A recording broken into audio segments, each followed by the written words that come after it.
वज़ीर आज़म ने मुल्क में ज़रई और मौसमियाती इमरजेंसी नाफिज करने का ऐलान कर दिया है। काबीना इजलास से खिताब करते हुए वज़ीर आज़म का कहना था, सैलाब से बेपनाह तबाही हुई है, सैलाब से मुतालिक एक स्पेशल मीटिंग बुलाई जाएगी।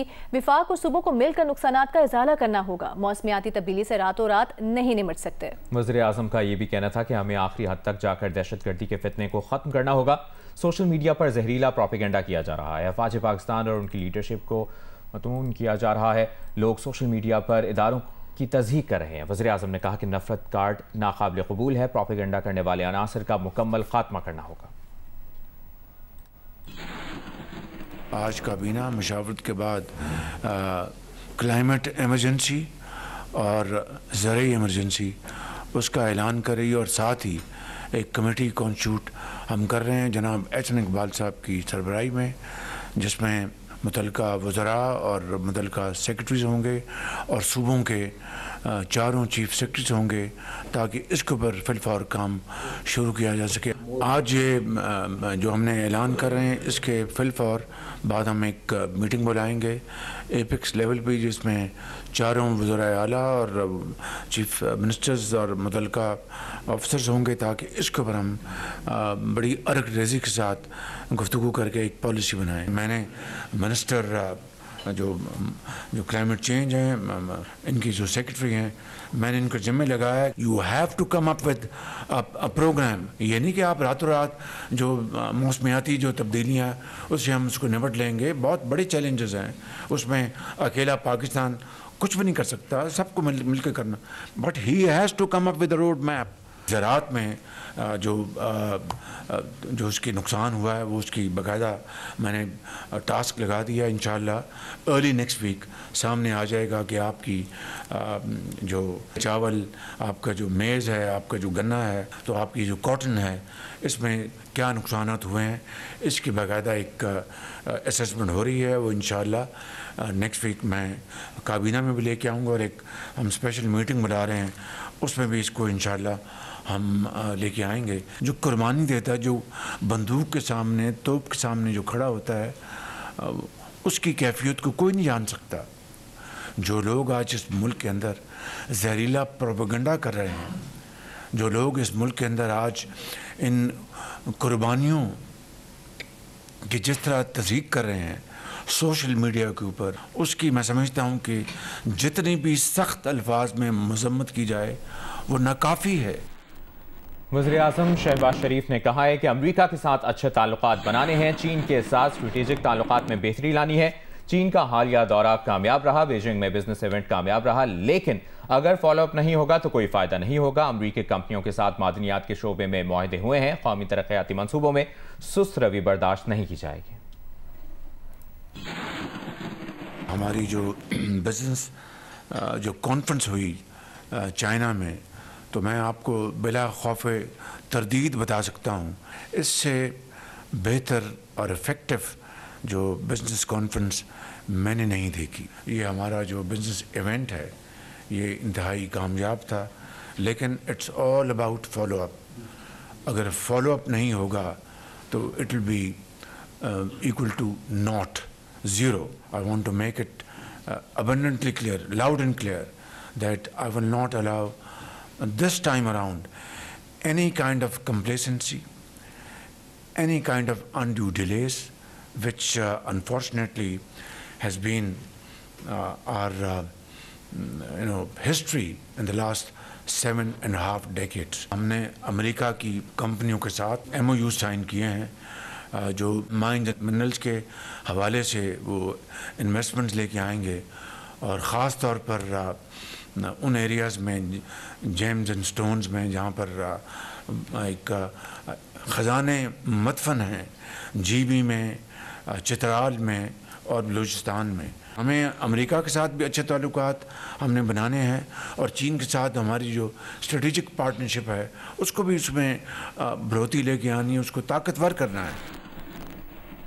आगे बढ़ते हैं, आपको बताएंगे वफाकी काबीना ने गैस सारिफीन को नए कनेक्शन देने की मंजूरी दे दी। सुई सर्दन और सुई नॉर्दन गैस कंपनियां कनेक्शन की फराहमी का अमल शुरू करेंगी। RLNG कनेक्शन से सारिफीन के LPG के मुकाबले में 30% कम लागत आएगी। एलामे में कहा गया है काबीना ने शोहदा और अफवाज पाकिस्तान के खिलाफ सोशल मीडिया पर तस्हीक आमेज मवाद की मजम्मत की और शरपसंद अनासर के खिलाफ सख्त एक्शन लेने की हिदायत की। काबीना इजलास में वज़ीर आज़म ने दोहा में इसराइली बमबारी की शदीद मजम्मत की। काबीना ने उज़्बेकिस्तान, अफगानिस्तान और पाकिस्तान के दरमियान सहफरीकी फ्रेमवर्क मुआहदे की तौसीक कर दी। अभी आपको बताएंगे मॉडल और अदाकारा हुमैरा असगर की फाइनल मेडिको लीगल रिपोर्ट तैयार कर ली गई है। रिपोर्ट ने हुमैरा असगर की मौत पर शकूक व शुबहात पैदा कर दिए हैं। बात करेंगे इस बारे में नुमाइंदा जियो न्यूज़ राहिल सलमान से। राहिल, क्या तफसील मिली आपको? जी मुर्शिद, ये 8 जुलाई का वाक़या डिफेंस फेज 6 में एक फ्लैट से मॉडल अदाकारा हुमैरा अजहर की लाश मिली थी। उनकी फाइनल मेडिको लीगल रिपोर्ट तैयार हो गई है और इस रिपोर्ट के मुताबिक हुमैरा अजहर की मौत पर शुरू को शुबात पैदा हो गए। हुमैरा मौत के वक्त जो कपड़े पहने हुए थे, टी शर्ट और ट्राउजर, उन दोनों पर एक खून के निशानात मिले। दोनों जगह से खून मिला है और एक DNA मिला है। और ये चूंकि अभी तक कराची में इस किस्म का कोई और DNA बैंक ऐसा नहीं है जिससे इसको क्रॉस मैच से आ सके, जिसकी वजह से उसकी DNA की और ब्लड की कोई शनाख्त नहीं हो सकी है। इसके अलावा मेडिको लीगल रिपोर्ट के मुताबिक जिस्मानी आज़ा भी नहीं मिले, जिसकी वजह से कोई भी फाइनल हतमी जो है वो कॉज ऑफ डेथ वो मालूम नहीं हो सकी है। तमाम हड्डियां इनकी सही सलामत थी, उनमें भी कोई फ्रैक्चर नहीं था, लेकिन जो जरूरी आज़ा होते हैं वो भी इस वक्त नहीं मिल सके। मेडिको लीगल रिपोर्ट के मुताबिक जिस्मानी आज़ा न मिलने के बाइस वजह मौत मालूम नहीं हो सकी है। जबकि इसके साथ साथ पुलिस जराये का ये भी कहना है कि हुमैरा अजहर का एक मोबाइल फोन भी गायब है। अगर वो मोबाइल फोन भी मिल जाता तो उससे तफ्तीश में भी मदद मिल सकती थी। मेडिको लीगल जराये से हमारी बात हुई तो उनका ये कहना है कि हमारी तरफ से ये नेगेटिव रिपोर्ट गई है जिसके मुताबिक किसी किस्म की वजह मौत हतमी तौर पर मालूम नहीं हो सकी है। और अब ये पुलिस की तफ्तीश इसमें जो है वो आगे इस मामले को बढ़ाएगी कि तफ्तीश से ये मालूम हो सके कि वो खून किसका था या उस वक्त उनकी मौत के वक्त कौन उनके फ्लैट में आया गया था। और वो DNA अगर उसका कुछ पता चल सके तो ये अब सारा का सारा जो है वो पुलिस की तफ्तीश में ही मामला बेहतर नजर आ सकेगा। जी शुक्रिया आपका राहिल, आप हमें तफसील से आगाह कर रहे थे। आगे बढ़ते हैं, आपको बताएं PTI के बाज़ अरकान ने बानी PTI की जेल से पैगाम रसानी और सोशल मीडिया पोस्ट पर इजहार तशवीश किया है। तहरीक इंसाफ के बाज़ अरकान के बानी PTI तक वकला की पैगाम रसानी पर भी तहफ़्फ़ुज़ात का इजहार किया गया है। बात करेंगे नुमाइंदा जियो न्यूज़ हैदर शराजी से। हैदर, बताइएगा किन तहफ़्फ़ुज़ात का इजहार किया गया है इन रहनुमाओं की जानिब से? तहरीक इंसाफ के पार्लिमानी और सियासी कमेटी अरकान की जानिब से वकला की जानिब से जो बानी तक पैगाम रसानी और ट्वीट का मामला है, इस पर तशवीश का इजहार किया गया है। और इस हवाले से अरकान की जानिब से जो इस्तीफे दिए गए थे उसका मामला उठाया गया और पार्टी जराये का कहना है कि जुनैद अकबर ने ये इल्जाम लगाया था कि वकील जहीर अब्बास हों या वकील हों, वो इस्तीफों से मुतल्लिक बानी तक दुरुस्त मालूमात नहीं पहुंचाते। और पंजाब से अरकान ने कहा कि बानी के ट्वीट और पैगाम रसानी का अमल शफाफ किया जाए और किसी एक शख्स की जानिब से मुलाकात के बाद बानी से मंसूब पैगाम को पार्टी तस्लीम ना करे। और अगर बानी की बहनें या फिर 3 से ज्यादा वकला के जरिए अगर पैगाम आता है तो तब ही दुरुस्त समझा जाए। और बानी से मंसूब मुराद सईद से मुतल्लिक पैगाम पर भी बाज़ अरकान ने तशवीश का इजहार किया है और अरकान की जानिब से पैगाम रसानी के अमल को शफाफ बनाने के लिए बाकायदा इजलास बुलाने का मुतालबा किया है। हैदर शराजी, आपने अपडेट किया, शुक्रिया। मुल्तान की तहसील जलालपुर को सैलाब से शदीद खतरात हैं। पानी का दबाव बढ़ने और हिफाजती बंद मजबूत ना होने से बंद किसी भी वक्त टूटने का खदशा है। इंतजामिया ने शहरी आबादी को खाली करने का हुक्म दे दिया है। जलालपुर शहर की क्या सूरत हाल है, ये बता रहे हैं नुमाइंदा जियो न्यूज़ इमरान चौधरी। जी, मैं इस वक्त मुल्तान की तहसील जलालपुर के शहर में मौजूद हूँ, फवारा चौक पर। इंतजामिया की जानिब से अर्बन फ्लडिंग के खतरे के पेश नज़र इस शहरी आबादी को 24 घंटे से ये अल्टीमेटम दिया गया था कि वो शहर को खाली कर दे। इस वक्त शहर की सूरत हाल ये है कि शहर के 80% जो बाजार हैं वो बंद हैं। सिर्फ जो बेकरी आइटम्स हैं या खाने पीने के चंद रेस्टोरेंट्स हैं, सिर्फ वो खुले हुए हैं। लोग जो हैं वो नकल मकानी कर रहे हैं। लोगों को इस वक्त ट्रांसपोर्ट की मुश्किलात हैं। बस अड्डे के ऊपर वैगनें मौजूद हैं लेकिन वो कम हैं। पुलिस की जानिब से लोगों की सहूलत के लिए फ्री बस सर्विस जो है वो थाना सिटी जलालपुर से चलाई जा रही है। वहाँ से जैसे ही वहाँ पे बसें भर जाती हैं उनको मुल्तान जो है वो पहुँचाया जाता है। लोगों ने अपनी मदद आपके तहत अपनी दुकानों और अपने घरों को महफूज बनाने के लिए घरों के बाहर और दुकानों के बाहर जो है 3-3 से 4-4 फुट मिट्टी के बंद बांधे हैं। उनके ऊपर प्लास्टिक बिछाया है कि अगर खुदा न खास्ता ये फ्लड बंद टूटता है, पानी शहर के अंदर आएगा, क्योंकि पीछे पानी का बहुत ज़्यादा जोर है, 8-8 फुट तक पानी है, तो उनकी जो अमलाक हैं, कम से कम जो उनका कीमती सामान है, जिनको फौरी तौर पर उठाकर वो कहीं जा नहीं सकते, उनको बचाव के लिए मिट्टी के बंद बांध दिए हैं। काफ़ी ज़्यादा आबादी जो है वो सिटी जलालपुर को जो है वो खाली करके महफूज मुकामात पर मुंतकिल हो चुकी है। दूसरी जानिब जो सिटी जलालपुर के मज़ाफ़ाती इलाके हैं, उधर अब भी ज़ोरों शोर से जो रेस्क्यू का ऑपरेशन है वो जारी है और अभी भी बहुत बड़ी तादाद में लोग जो हैं वो सैलाब के पानी के अंदर फंसे हुए हैं और वो हुकूमती इमदाद के मुंतज़िर हैं। मुल्तान की तहसील जलालपुर पीरवाला में सैलाबी सूरत हाल के बायस शहरी नकल मकानी करने पर मजबूर हैं। ट्रांसपोर्ट की किल्लत और इजाफी किरायों ने शहरियों की मुश्किलात को मजीद बढ़ा दिया है। तफसील बता रहे हैं नुमाइंदा जियो न्यूज़ जवादत नदीम। जी, मुल्तान की तहसील जलालपुर में सैलाबी सूरत हाल संगीन होती जा रही है और ज़िले इंतज़ामिया और तहसील इंतज़ामिया की जानिब से यहाँ पे ऐलानात भी किए जा रहे हैं। मसाजिद में ऐलान हो रहे हैं कि जो इलाके को छोड़ दें, यहाँ पे नकल मकानी शुरू कर दें, क्योंकि यहाँ पे पानी जो है वो आ सकता है और बड़ा एक सैलाबी रेला जो है वो एक्सपेक्ट किया जा रहा है कि वो यहाँ पे आके हिट करेगा और तकरीबन उसको 6.5 से 7 लाख क्यूसेक का रेला जो है वो बताया जा रहा है ज़राए की जानिब से। यहाँ पे अगर बात करते चलें तो ट्रांसपोर्टर्स की किल्लत जो है वो हो चुकी है। यहाँ पे वैन्स नहीं है लोगों के ट्रांसपोर्ट के लिए, उनको मुश्किलात का सामना है, जबकि जो बाकी वैन्स बची हुई हैं इस वक्त शहर में चल रही हैं मुख्तलिफ शहरों के लिए, उनकी जानिब से जो है यहाँ पे कीमतें बढ़ा दी गई हैं। छोटे छोटे बच्चों को साथ लेके जा रहे हैं, कोई ट्रांसपोर्ट की सहूलत नहीं है, गाड़ियाँ नहीं है, शहर के अंदर पानी दाखिल हो रहा है। लोग नकल मकानी कर रहे हैं, उनकी जानिब से कहा जा रहा है कि यहाँ पे उनको बहुत मुश्किलात का सामना है और गाड़ियों की कमी की वजह से, टैक्सीज़ की कमी की वजह से और जो ज़राए आमदोरफ्त हैं यहाँ पे उसकी कमी की वजह से उनको काफ़ी मुश्किलात का सामना करना पड़ा है। कराची में बारिश के बाद मरकजी शाहराहों से पानी की निकासी काफ़ी हद तक कर दी गई है, ताहम अभी शहर की कुछ सड़कों पर पानी जमा है।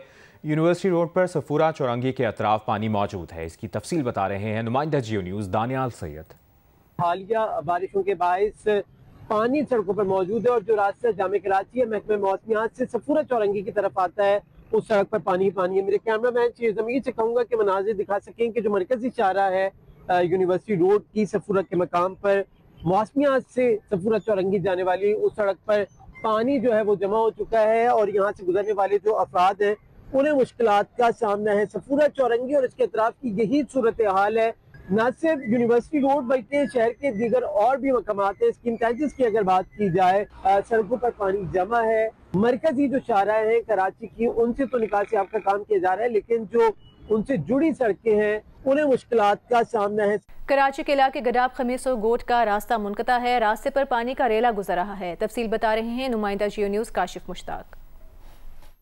बिल्कुल, गडाब टाउन से इस वक्त आपको रिपोर्ट कर रहे हैं और नदी जो है वो उसका बहाव तेज होने की वजह से न सिर्फ 2 गाड़ियां यहाँ डूबी बल्कि जो रोड है इसका रास्ता भी खमीसो गोट से जो है वो मुनक़ता हो गया है। इस वक्त इसी स्पॉट पे हम मौजूद हैं और मैं अपने कैमरामैन से कहूंगा कि वो आपको दिखाएं। अल्ताफ हुसैन के बाकायदा हैवी मशीनरी यहाँ पहुंच चुकी है और कोशिश की जा रही है कि इन गाड़ियों की मदद से यहाँ इस सड़क किनारे जो है वो एक बंद बनाया जाए ताकि जो खमीसो गोट का रास्ता मुनक़ता हुआ है वो दोबारा से बहाल हो जाए। हमने पहले भी आपको बताया कि मेरे उल्टे हाथ की जानिब के जो ये मनाजिर हैं ये मेन खमीसो गोट के हैं और यहाँ जो ये रोड है मुकम्मल तौर पर पानी में बह चुका है, जिसकी वजह से लोगों को यहाँ शदीद मुश्किलात का सामना है और यहाँ की आबादी जो है वो बिल्कुल कट गई है गडाब टाउन से। गाड़ी में एक मेरा अबू था, एक मेरी अम्मी थी, एक मेरा भाई था, एक मेरा छोटा भतीजा था, तकरीबन 5-6 साल का था और वो एक ड्राइवर है। तो तमाम तरह सिचुएशन को कंट्रोल करने के लिए एक तरफ ये रेस्क्यू ऑपरेशन जारी है, जबकि जो 2 गाड़ियां पानी के बहाव तेज होने की वजह से इस नदी के अंदर बह गई हैं, उनकी सर्चिंग के लिए भी जो है वो अमल किया जा रहा है। साथ साथ 7 अफराद के डूबने की इतलात है, जिनमें से 2 अफराद को जो है वो निकाल लिया गया है। 5 के लापता होने की इतलात अभी आ रही हैं, तो ये 4 से 5 अफराद जो लापता हुए हैं इनकी जो है तलाश रेस्क्यू टीमों की जानिब से जारी है। जी, वज़ीर आला सिंध मुराद अली शाह ने कहा है कि सादी टाउन और सादी गार्डन दरिया के रास्ते पर बने हुए हैं। दरिया के रास्ते पर पक्की आबादियों के लिए हुकूमत सिंध ने कोई ज़मीन अलॉट नहीं की। सादी टाउन और सादी गार्डन ये वो पानी के रास्ते में है। कंटोनमेंट एरिया में बिल्डिंग्स बनी है, जब ग्रीन बेल्ट होता था जिसके अंदर से हमने नाला बनाया है उसके ऊपर मल्टी स्टोरीड बिल्डिंग्स ने अपनी कार पार्किंग लगा दी है बना के। हम उसके ऊपर एक्शन ले रहे हैं। हुकूमत सिंध की तरफ से दरियाओं के पेट में पक्की सोसाइटियाँ नहीं दी गई। दरियाओं का रास्ता रोकना, आर्टिफिशियली दरियाओं को बंद करना, किसी न किसी वक्त कुदरत वो इंसान को याद दिलाती है कि भाई ये तुम्हारा डोमेन नहीं है। मेयर कराची मुर्तज़ा वहाब ने शहर के मुख्तलिफ इलाकों का दौरा किया और अवामी मसाइल सुने। मुर्तज़ा वहाब ने वाटर कॉरपोरेशन को निकासियाब बेहतर बनाने के लिए फौरी इक़दाम करने की हिदायत दी। मेयर कराची ने लियारी में जदीद मशीनरी नस्ब करने का फैसला किया जिससे निकासियाब के मसाइल खत्म होंगे। मेयर कराची ने वाटर कॉरपोरेशन को हंगामी बुनियादों पर पंपिंग मसाइल हल करने की हिदायत की। मेयर मुर्तज़ा वहाब ने बल्दियाती नुमाइंदों को बारिश के बाद सड़कों की फौरी मरम्मत का हुक्म भी दिया है।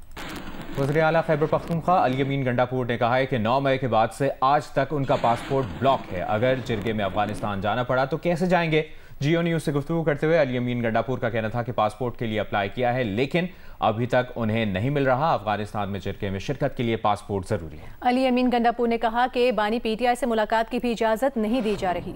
झांझरदी पावा छनकार लाहौर की मकामी अदालत ने गाड़ी में मलका तरन्नुम नूरजहां का मशहूर पंजाबी गाना ऊंची आवाज में सुनने के इल्जाम में गिरफ्तार शहरी की जमानत मंजूर कर ली और उसे रिहा करने का हुक्म दे दिया। लाहौर से अहमद फराज की रिपोर्ट। ऊंची आवाज में मलका तरन्नुम नूरजहां का गाना सुनने के शौकीन शहरी को एक रात के लिए हवालात की हवा खाना पड़ गई। ये गिरफ्तारी हुई गुज़िश्ता शाम लाहौर के इलाके नवाब टाउन में, जहां दानिश नामी शहरी अपनी गाड़ी में ऊंची आवाज में मशहूर पंजाबी गाना झांझर दी पावा झनकार सुनते हुए जा रहा था। पुलिस ने नाके पर रोका, ऊंची आवाज में गाना सुनने की वजह पूछी तो दानिश ने बताया कि नूरजहां के गाने ऊंची आवाज में सुनने का ही मजा आता है। थाना नवाब टाउन पुलिस ने ASI रहमत अली की मुद्दत में एम्पलीफायर एक्ट के तहत मुकदमा दर्ज करके दानिश को हवालात में बंद कर दिया। दानिश को अदालत में पेश किया गया तो अदालत ने जमानत पर उसे रिहा करने का हुक्म दे दिया।